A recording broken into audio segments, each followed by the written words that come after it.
The cafeteria went silent. All it took was one loud smack, a sound that echoed across the crowded room like a gunshot. Every student turned in shock. The CEO's son, Adrian Hayes, stood there with his hands still raised, his palms stinging from the force of the slap he had just delivered. And in front of him stood Lila Carter, the shy girl no one really noticed. Her cheek burned red from the hit, but her eyes burned with something Adrian had never seen before. For years, Lila had been invisible. She was the quiet type, the girl who always sat at the back of class, clutching her books tightly to her chest. She wasn't poor, but she wasn't rich either, and in a school where wealth dictated respect, she became an easy target. Adrian, with his expensive suits, bodyguards waiting outside, and the arrogant smirk he carried everywhere, was used to people bowing down to him. Everyone feared his power. After all, his father owned half the city. But Lila never bowed. She never laughed at his cruel jokes, never acted impressed by his status, and somehow, that got under his skin. That day, Adrian had tried to humiliate her in front of everyone, mocking her soft voice when she answered a teacher's question. When she ignored him and walked away, his pride snapped. He followed her into the cafeteria, shouting insults, and when she finally turned to face him with calm defiance, he lost control. The slap came out of pure ego. But he never expected what happened next. Within 5 seconds, Lila's trembling fingers grabbed the nearest chair. Her face burned, but her voice was steady as she whispered, "Don't you ever touch me again." And with one swift motion, she swung the chair and slammed it across Adrian's back. The room erupted, some gasping in horror, others cheering with delight. Adrian stumbled forward, eyes wide, his confidence shattered in an instant. The cafeteria wasn't just watching a fight. They were witnessing a revolution. But this moment didn't come out of nowhere. Lila's strength had been forged in silence, in the shadows of struggles no one saw. At home, she lived with her grandmother, who worked 2 jobs just to keep food on the table. Her parents had abandoned her years ago, leaving her with scars of rejection that made her shy and reserved. Yet her grandmother always told her, quiet strength is still strength. One day, it will show when the world least expects it. Adrian, on the other hand, was facing his own hidden battles. He had everything money could buy but nothing that really mattered. His father never praised him, only reminded him that weakness was unacceptable. He bullied others because deep down, he feared being powerless himself. That slap was less about Lila and more about his own war with inadequacy.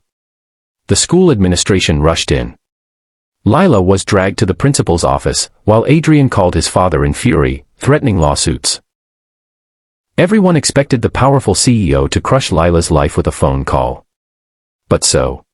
The cafeteria was buzzing that afternoon, filled with laughter, the clatter of trays, and the chatter of friends. But all of it stopped with one single, chilling sound, slap.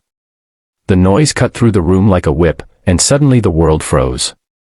Every eye turned toward the scene unfolding at the center. Adrian Hayes, the arrogant son of a powerful CEO, stood tall, his hands still raised, his lips curled into a cruel smirk. And in front of him was Lila Carter. Her cheek stung with fire, the sharp outline of his palm blooming red across her pale skin. For a moment, her knees trembled, her breath caught in her throat. Adrian expected her to cry, to run away, to collapse in shame as so many others had done before.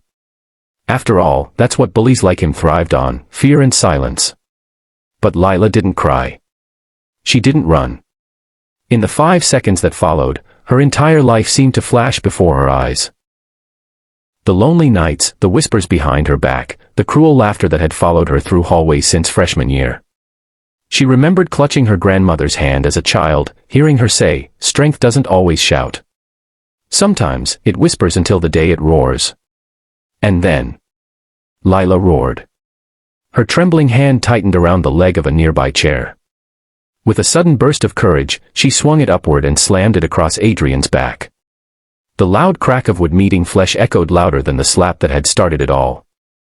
Adrian staggered forward, completely unprepared, his arrogance shattering like glass in front of the hundreds of eyes that now widened in shock.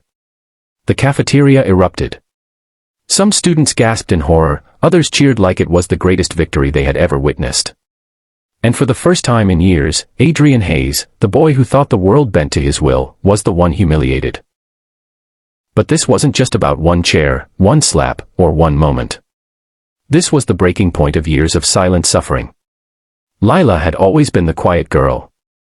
She lived with her grandmother in a small apartment, her life defined by simplicity and struggle. Her parents had abandoned her when she was 8, leaving scars too deep for words. She was gentle, soft-spoken, the kind of girl who tried to blend into the background, hoping no one would notice her. But her silence made her an easy target.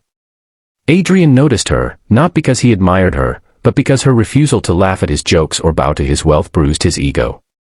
For years, he taunted her.